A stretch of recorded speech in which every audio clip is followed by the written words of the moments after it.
سلامونه مې قبول کړئ دوستانو. خوښ یم چې په یو نوي تازه ویډیو کې له تاسو سره یم. دوستانو که زموږ چینل کې نوي یاست مهرباني وکړئ زموږ چینل درسره حتما سبسکرایب کړئ او ورسره په خوا کې د ګونګړي یا بیل نشان ضرور ووهئ ترڅو زموږ راتلونکو ویډیوګانو څخه خبر شئ.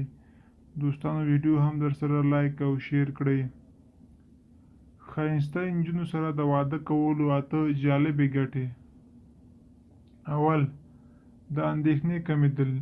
مشروع یعنې جنسي اړیکې د وینې فشار په ټیټېدو او د فشار په کمېدو کې مهم رول لري. هغه کسان چې په منظم ډول جنسي اړیکې ساتي د هغوی د وینې فشار نورمال وي. ان د ژوند د ملګري په غېږ کې نیول هم په ښځو کې د وینې فشار د ټیټېدو لامل کېږي.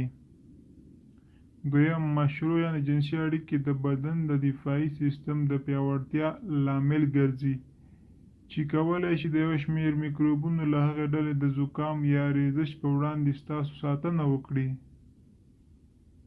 دریم، په منظمه توګه جنسي اړیکې د زړه د دردېدو یا سکتې په مخنیوي کې هم مهم رول لري. څلورم، د څېړنو له مخې جنسي اړیکې پر نفس باور پیاوړی کوي. ان هغه کسان چې پر خپل نفس ډېر باور هم لري وایي د ښه احساس لرلو لپاره جنسي اړیکې ټینګوي. پنځم، جنسي اړیکې د اکسیتوسین هورمون کچه لوړوي. دغه هورمون د مینې هورمون په نوم هم پیژندل کېږي چې د زړونو د نږدې کېدو او باور په برخه کې مرسته کوي. شپږم، د اکسیتوسین راخورېدو سره اندروفین هم ازادېږي چې د خوږ یا درد په آرامولو کې ډېر اغېزمن دی. نو له دې کبله د جنسي اړیکو په وسیله د سر خوږو په ګډون یو شمېر دردونه ښه کېږي.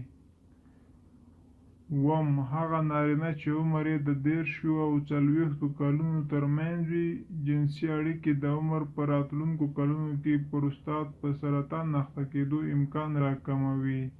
د پاخه عمر کسان هم دغه تګلاره خپلولی شي.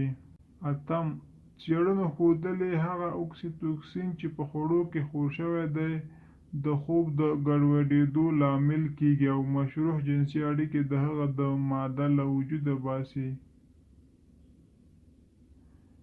مهمه یادونه: نامشروع او لنډمهالي جنسي اړیکې سختې او ویجاړونکې پایلې لري. ځوانان باید وپوهول شي چې پر ځای او مناسب تصمیمونه ونیسي او تر واده کولو مخکې نامشروع جنسي اړیکې ټینګې نه کړي. هغه ناروغۍ چې د جنسي اړیکو له امله رامنځته کېږي اوس یې شمېر تر 10 لوړ دی چې ان کولی شي د انسان ژوند ترې واخلي. دوستانو دا به زموږ ویډیو که ویډیو مو خوښه شوې وي لایک او شیر او که مو لا هم زموږ یوټیوب چینل نه وي سبسکرایب کړی مهرباني وکړئ زموږ یوټیوب چینل درسره حتما سبسکرایب کړئ او ورسره په خوا کې د ګونګړي یا بیل نشان ضرور ووهئ ترڅو زموږ له راتلونکو ویډیوګانو څخه خبر شئ. تر بیا ښې چارې ښه وخت. الله مو مل شه.